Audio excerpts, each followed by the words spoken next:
कुवलयापीड़ वध। कुवलयापीड़ एक हाथी था जिसका वध भगवान श्री कृष्ण के द्वारा हुआ था। इस हाथी को मथुरा के राजा कंस ने कृष्ण और बलराम को मार डालने के लिए विशेष रूप से प्रशिक्षित करवाया था, किंतु कंस अपने इस षड्यंत्र में सफल नहीं हो सका और कुवलयापीड़ का कृष्ण द्वारा संहार कर दिया गया। मथुरा के दक्षिण में श्री रंगेश्वर महादेव जी क्षेत्रपाल के रूप में अवस्थित है। कंस ने श्री कृष्ण और बलराम को मारने का षड्यंत्र कर इस तीर्थ स्थान पर एक रंगशाला का निर्माण करवाया। अक्रूर के द्वारा छलकर गोकुल से श्री कृष्ण और बलराम को मथुरा लाया गया था।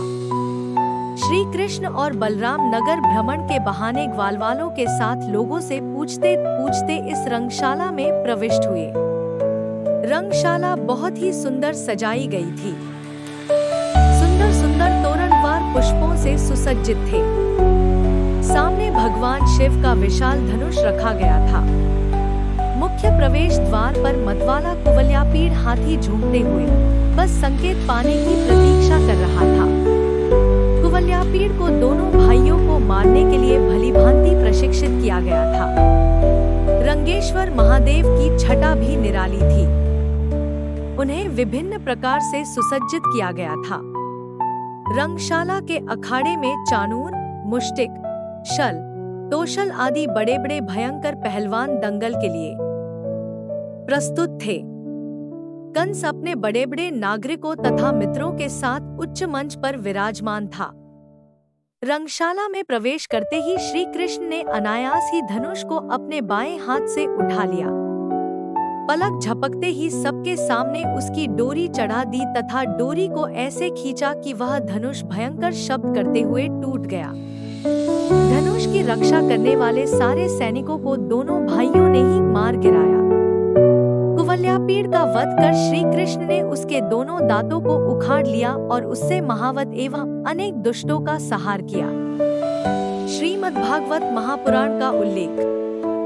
श्रीमद्भागवत महापुराण 1 के अनुसार श्री शुकदेव जी कहते हैं, काम क्रोधादि शत्रुओं को पराजित करने वाले परीक्षित अब श्री कृष्ण और बलराम भी स्नानादि नित्य कर्म से निवृत्त हो दंगल के अनुरूप नगाड़े की ध्वनि सुनकर रंगभूमि देखने के लिए चल पड़े। भगवान श्री कृष्ण ने रंगभूमि के दरवाजे पर पहुंचकर देखा कि वहां महावत की प्रेरणा से कुवलयापीड़ नाम का हाथी खड़ा है। तब भगवान श्री कृष्ण ने अपनी कमर कस ली और घुंघराली अलके अमेट ली तथा मेघ के समान गंभीर वाणी से महावत को ललकार कर कहा, महावत, ओ महावत, हम दोनों को रास्ता दे दे, हमारे मार्ग से हट जा। अरे सुनता नहीं? देर मत कर, नहीं तो मैं हाथी के साथ अभी तुझे यमराज के घर पहुंचाता हूँ।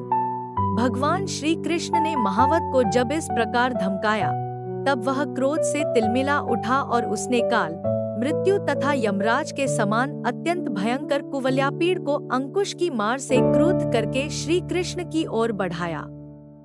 कुवलयापीड़ ने भगवान की ओर झपटकर उन्हें बड़ी तेजी से सूंड में लपेट लिया, परंतु भगवान सूंड से बाहर सरक आए और उसे एक घूंसा जमाकर उसके पैरों के बीच में जा छिपे। उन्हें अपने सामने न देखकर कुवलयापीड़ को बड़ा क्रोध हुआ। उसने सूंघकर भगवान को अपनी सूंड से टटोल लिया और पकड़ा भी, परंतु उन्होंने बलपूर्वक अपने को उससे छुड़ा लिया।